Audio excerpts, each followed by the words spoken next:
Let's take a look at that severe weather outlook here for this Monday, and you're watching us on WeatherBug. A severe weather threat actually extends through the next few days down in the southeast and the Gulf Coast region. Some flash flood potential as well. And then as you get back to the west, we're talking about some heavy snow and some much colder temperatures.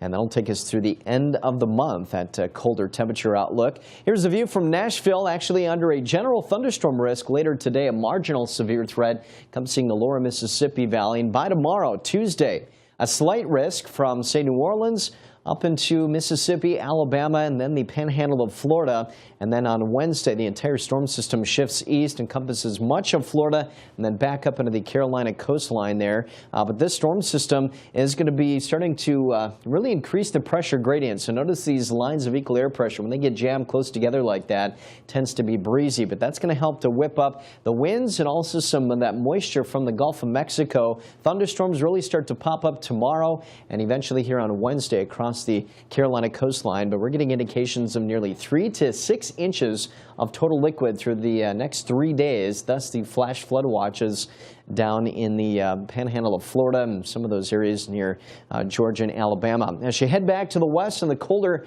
parts of the atmosphere, especially the highest elevations, we have a number of winter weather headlines. The red, actually, blizzard warnings, 8 to 14 inches of snow there with gusts nearly 75 miles per hour. So this storm system certainly is wound up tightly here and starting to increase a little bit. But as you notice, it starts to pull out into the plains. Some of that snow develops into the highest elevations. Now, as we take you out over the next 8 to 14 days, we're getting indications of another blob of colder air, which is going to be dragging us down a little bit to colder than average. But here's a look at our highs today versus our highs this upcoming Sunday. A little cooler this weekend.